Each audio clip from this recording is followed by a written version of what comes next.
नमस्कार दोस्तों। एक और इम्पॉर्टेंट टॉपिक के बारे में आज हम लोग डिस्कस करेंगे।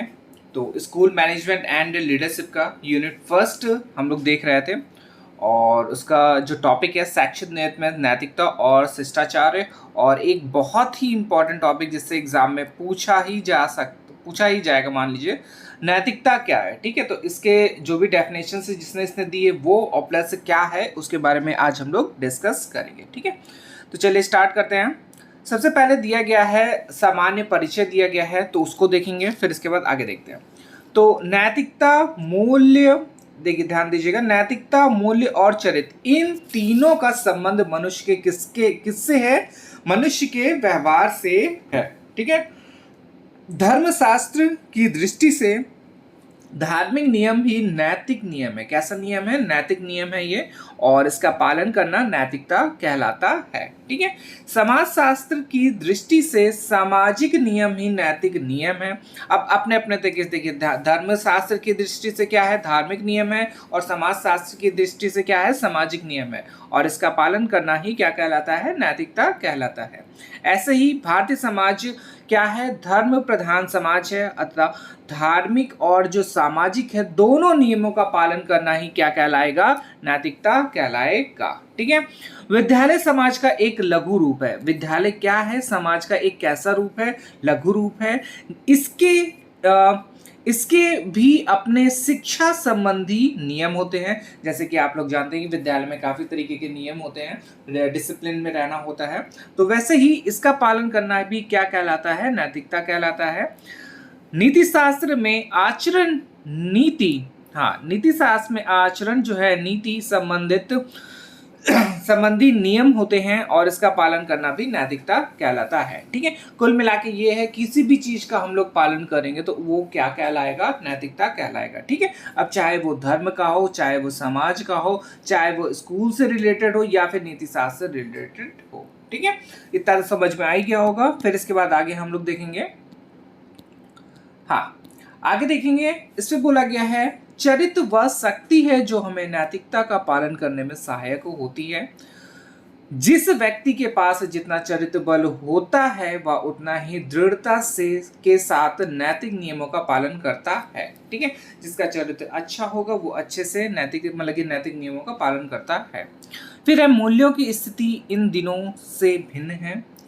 इन दोनों से क्या है? भिन्न है, दोनों की अलग अलग है। यद्यपि अधिकांश मूल्य अपने मूल्य रूप में नैतिक नियम ही होते हैं, किंतु ध्यान पूर्वक देखने पर पता चलता है कि नैतिक नियम जो है बाहर होते हैं, जो बाहरी होते हैं, और मूल्य क्या होते हैं? आंतरिक होते हैं। ठीक है, थोड़ा सा ध्यान दीजिएगा, ये वर्डिंग का खेल है, बहुत अच्छे से घुमा फिरा भी दिया जा सकता है, और ये जब अंडरलाइन करेंगे तो ज़्यादा मेरे ख्याल से अच्छा रहेगा आप लोग के लिए। तो इस पे क्या दिया गया? नैतिक नियम क्या होते हैं? बाहर होते हैं, बाहर से होते हैं, और जो मूल्य है वो कैसे होते हैं? आंतरिक होते हैं। फिर इस पे दिया गया है नैतिकता का पालन हम बाह्य दबाव के कारण करते हैं, और मूल्यों का पालन जो है आंतरिक दबाव के कारण होता है। बहुत अच्छी लाइन दी गई है ये। ठीक है, तो क्या है दिया गया है? नैतिकता का जो पालन होता है कैसे होता है? बाहर होता है। ठीक है, बाहर शो हो जाता है, बट मूल्यों का जो पालन होता है कैसा होता है? आंतरिक होता है। फिर इसके बाद दिया गया है अति प्राचीन काल में मनुष्य पशुवत जीवन जीता था। ठीक है, पहले कैसे था? पशुवत जीवन जीता था, तब उससे जीवन के संघर्ष करना पड़ता था। उस समय शक्तिशाली ही जीवित रह सकता था, अतः मनुष्य को अपने बल बढ़ाना होता था। तब संघर्ष और शक्ति ये ही जीवन के नियम, नीति और मूल्य रहे होंगे। धीरे धीरे मनुष्य क्या हो गया? प्राकृतिक जीवन से सामाजिक जीवन की ओर अग्रसर हो गया, जिसमें संघर्ष और शक्ति के स्थान पर प्रेम, सहानुभूति, सहयोग का महत्व बढ़ा, और निर्बल लोगों का जीवन भी सुरक्षित हुआ। ठीक है, तो ये थोड़ा सा ध्यान दीजिएगा। और फिर इसके बाद दिया गया प्रेम, सहानुभूति, सहयोग को हम मूलभूत सामाजिक नियम, आदर्श, सिद्धांत, व्यवहार मानदंड और अथवा मूल्य, नैतिकता आदि की संज्ञा दे सकते हैं। ठीक है, तो ये हमारा कंप्लीट हुआ। अब इसके बाद हम लोग आगे देखेंगे जो कि हमारे लिए बहुत ही इंपॉर्टेंट है और इससे क्वेश्चंस आ सकता है।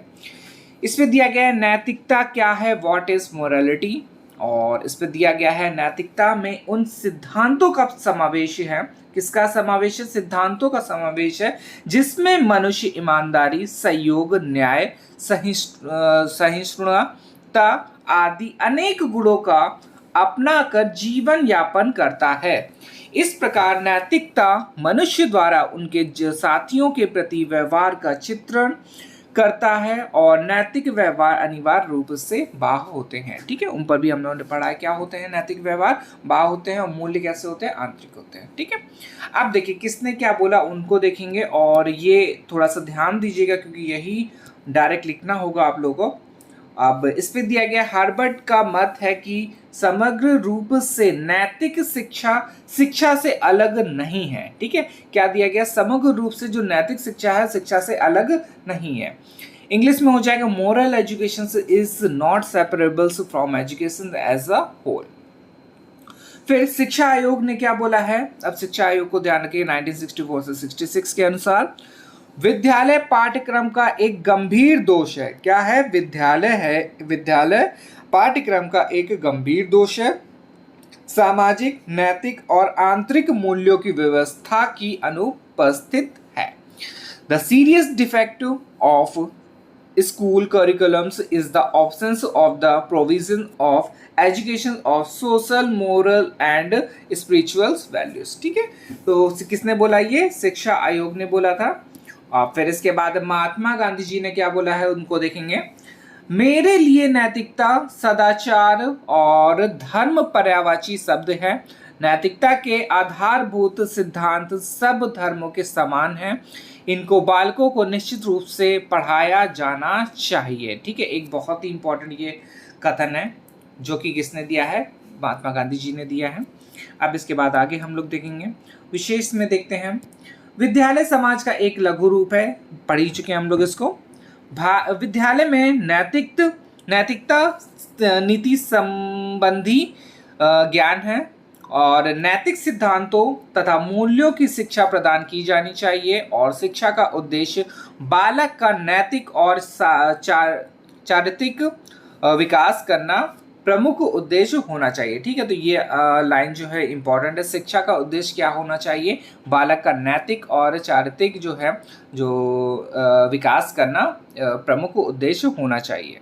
प्रत्येक समाज के अपने आचार विचार संबंधी कुछ सिद्धांत और नियम होते हैं। ठीक है, अपने अपने समाज के कुछ ना कुछ कोई ना कोई नियम होते हैं और समानतः या इन नियमों का पालन करना क्या कहलाता है, नैतिकता कहलाता है। ठीक है, जैसे बताया कि कोई भी नियम होगा उसका पालन करना क्या कहलाएगा, नैतिकता कहलाता है। इन नियमों को पालन करने की शक्ति आंतरिक शक्ति होती है जो चरित्र के रूप में सामने आती है। अतः नैतिकता और चरित्र अभिन्न हैं।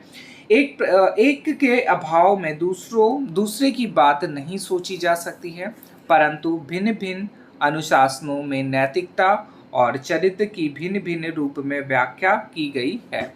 मानवशास्त्री समाज सम्मत आचरण की को नैतिकता और चरित्र के रूप में लेते हैं। ठीक है, फिर इस पे दिया गया है अध्यात्म शास्त्री इंद्रिय निग्रह और धर्म संपन्न आचरण को ही नैतिकता और चरित्र के रूप में लेते हैं।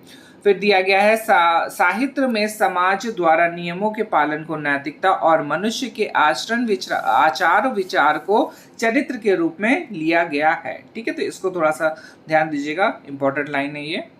और फिर इसके बाद दिया गया शिक्षा के क्षेत्र में आज जब हम नैतिकता और चारित्रिक विकास की बात करते हैं तो हमारा आशय बच्चों को अब समाज द्वारा निश्चित आचार विचार संबंधी नियमों का दृढ़ जो इच्छा शक्ति है के साथ पालन करने की ओर प्रवृत्त करने से होता है। यदि हम अपने बच्चों को ईमानदारी, कर्तव्य परायणता और परोपकार और दृढ़ शक्ति दृढ़ इच्छा शक्ति आदि गुणों का विकास कर सके और उन्हें प्रेम, सहानुभूति और सहयोग के साथ रहना सिखा सके, तो समझिए हमने उनका नैतिक और चारित्रिक विकास कर दिया। ठीक है, तो अब अगर इस चीज़ को देखेंगे तो अगर पुराने ज़माने में सिर्फ एक पीढ़ी आप लोग पीछे से जब बाबा दादी लोग होते थे तो वो क्या करते थे, अच्छे विचार हम लोग के सामने प्रकट करते थे या फिर हम लोग को बताते थे कि क्या कैसे होना चाहिए। ठीक है, बट आपकी जनरेशन में थोड़ा बहुत इम्प्रूवमेंट, या फिर इम्प्रूवमेंट तो नहीं बोलेंगे, थोड़ा बहुत कमी आई है इस पे कि ये सब चीज़ें वो लोग भूल चुके हैं, क्योंकि जनरेशन के हिसाब से मोबाइल आ चुका है और मोबाइल की वजह से काफ़ी मतलब कि जो पहले क्या होता था मिलजुल के सब लोग रहते थे वो एक अलग हो गया, और मिलजुल के जो रहते थे तो उनमें एक आदर होता था, मतलब कि एक रिस्पेक्ट होती थी सबके साथ बैठने के, कैसे क्या करना होता है, तो वो हम लोग सीखते थे अपने बुजुर्गों से। ठीक है, बट अब क्या है वो सब खत्म हो चुका है। ज़्यादातर लोग मतलब कि मान के चलिए कि ज़्यादातर तो खत्म ही हो चुका है, बाकी क्योंकि ज़्यादा पूरा जो ये चीज़ें हैं ये सब मोबाइल ने कवर कर लिया। बच्चे अगर फ्री होते हैं पूरे दिन तो फिर वो मोबाइल में ही रहते हैं। ठीक है, चलिए आगे देखते हैं। अंग्रेज द्वारा बर्ट्रैंड रसेल प्रत्येक मनुष्य में सदा काम करने वाले 4 नैतिक और चारित्रिक गुणों का विकास करना आवश्यक समझते हैं। ये 4 गुण कौन कौन से हैं? पौरुष, साहस, संवेदनशीलता और बुद्धि का विकास। ठीक है, तो 4 गुणों को याद रखिएगा। और अतः मनुष्य को मनुष्य बनाने के लिए उसका नैतिक चारित्रिक विकास होना आवश्यक है, और यह कार्य शिक्षा द्वारा ही सुचारू रूप से किया जा सकता है।